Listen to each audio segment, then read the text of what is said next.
Calculus past question, JAMB 2016, question 1. The distance traveled by a particle from a fixed point is given as s equals t raised to the power 3 minus t raised to the power 2 minus t plus 5. Find the minimum distance that the particle can cover from the fixed point.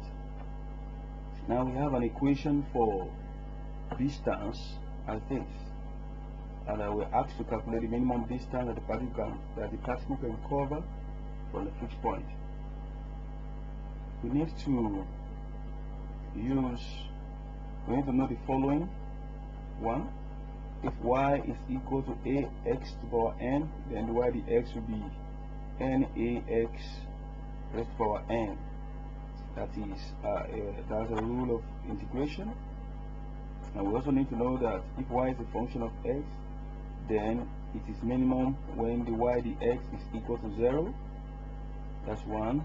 And when the square y dx square is greater than 0, that is positive.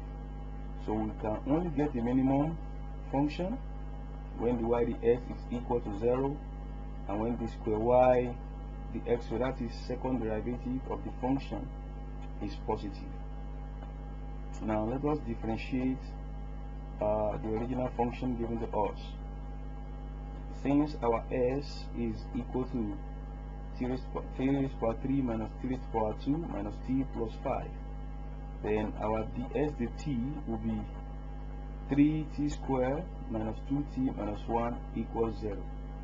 Remember, we are applying this rule to differentiate this function, so we get this.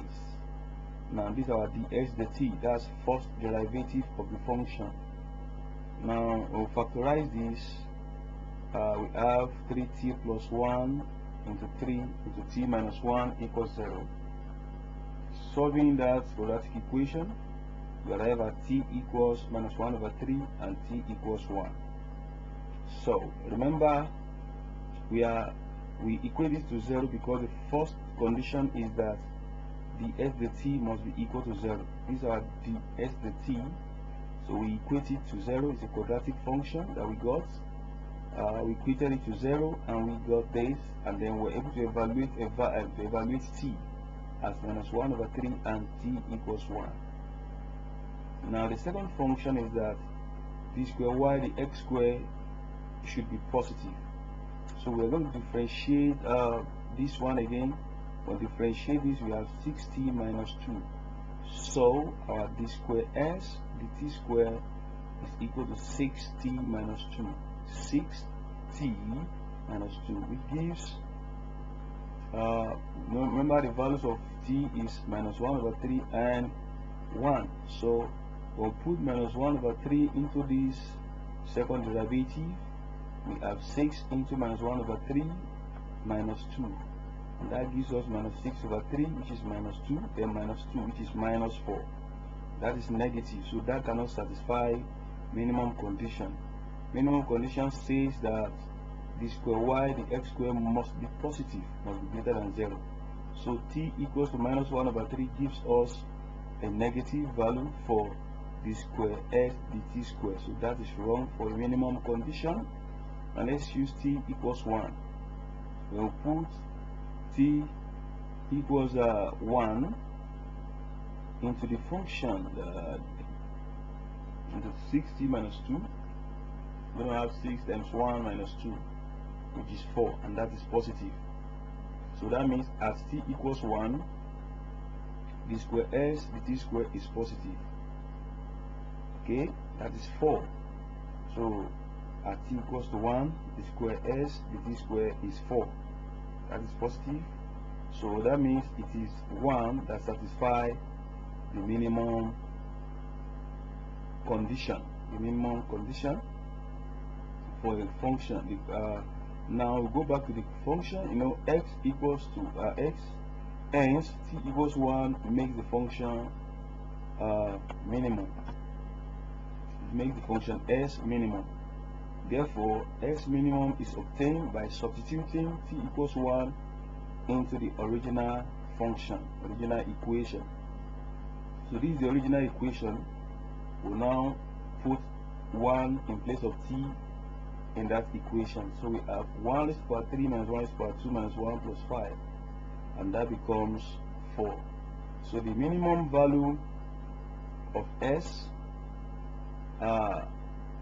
equals this is 4 centimeters. So the correct option therefore is 4 centimeters, which is our option B. Right? So we are through with that. The second problem that we have is we have to integrate cos x dx, where the upper value is pi over 2 and lower value is minus pi over 2. Now to answer this question, we have to remember that integral cos x dx will be equal to sine x plus k plus constant, and the pi is the same thing as 180 degrees, so which means pi over 2 will be 90 degrees. And then when we are integrating cos x dx from p to q, then it means, remember, cos x will be sine x. So instead of writing sine x, you write sine q minus sine p. Q is the upper value, while p is the lower value. Instead of writing sine x, we wrote sine q, which is the upper value, minus sine p, which is the lower value. Remember, we don't use constant when we are, this is a definite integral, so we don't need to add constant to it. So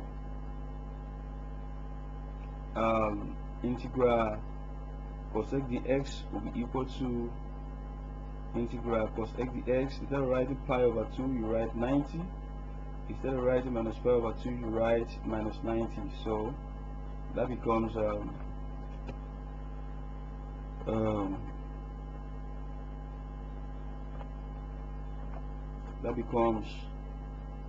sine 90. You know, it's supposed to be sine q minus sine p. So the upper is 90, so that's sine 90 minus sine minus 90. Now, why are we using sine minus 90? Because the lower value is minus 90. Sine minus 90 from trig geometry, trig identity, is the same thing as minus sine 90. Sine minus 90 is the same thing as minus sine 90. So we'll now write, instead of writing sine minus 90, now we write minus sine 90 here. So we have sine 90 minus sine 90. Remember that sine 90 is 1, so that becomes 1 minus 1. That's 1 plus 1, which is what? 2. So the correct answer there is 2. And then our option will be option C. Then the last one is to differentiate y equals 4x power 3 minus 2x power 2 plus x. If we have to differentiate this, we need to remember that if y is a function of x such that y is ax power n, then dy dx will be n times ax raised to power n minus 1. Remember, then dy dx of ax is a, and dy dx of a constant is 0. So once you know those three rules, then we can simply differentiate this function easily. So if y is 4x power 3 minus 2x squared plus x, dy dx will be 3 into 4x raised to power 3 minus 1 minus 2 into 2x raised to power 2 minus 1 plus 1 into x power 1 minus 1. Now that is 12x squared minus 4x power 1 plus 1x power 0. Okay, when we get that, we have 12x squared minus 4x plus 1 times 1. Where did this 1 come from? X power 0 is 1, so that's 1 times 1. So we have 12x squared minus 4x plus 1. So the correct option is option D, 12x squared minus 4x plus 1. Okay, so just note the rules that we applied here. The rule of power function, and then that is when we have look at this rule. This rule, what does this rule imply? It means this rule means if y now, break it down quickly,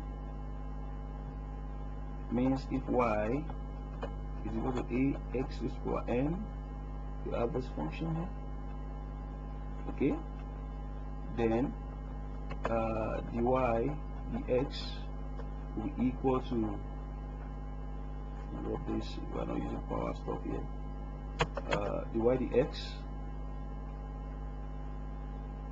will be equal to, look at the power, this is n, then ax is for n again. Can you see that?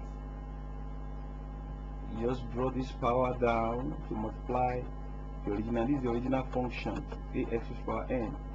Then you use the power, which is n, to multiply it. Now you subtract 1 from the power to get it. So that is it.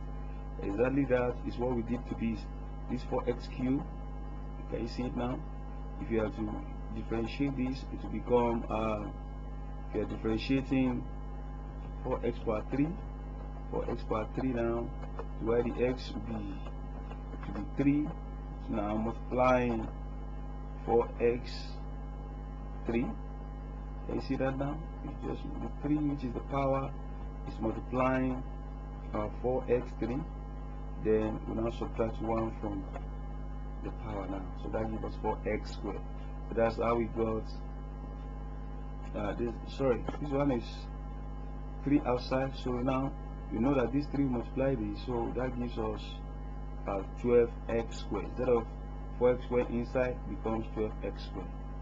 So that's how we carry out our function. That's how we do everything. But this one, remember, when you integrate cos x, you have sine x, okay?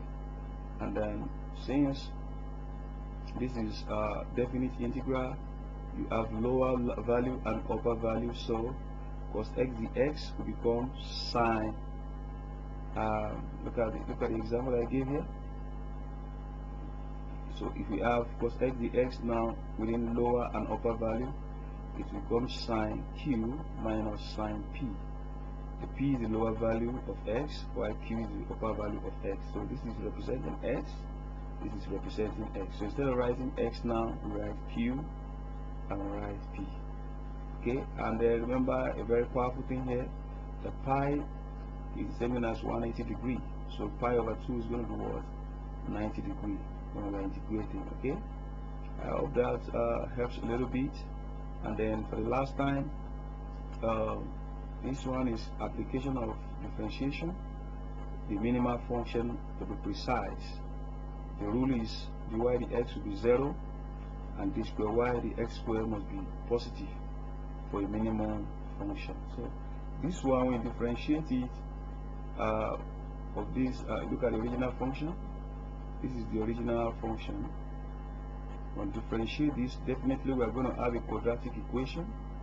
So when we add quadratic equation, we equate it to 0, and then we get a value for our t. So we now check the values of t that makes our second derivative positive. So that is the value that makes the function minimum, and then we can insert that value into the function to get the minimum value of the function. So from here, we found that it is t equals 1 that makes d square x t square positive. So that means t is equal to 1. When we put it into the original function here, we're going to get the minimum value of the original function. Okay, that's all I will explain in this video, and I hope you really understand. Please subscribe to my channel, like the video. I will do my best to bring in good stuff your way. Thank you very much. Have a nice day.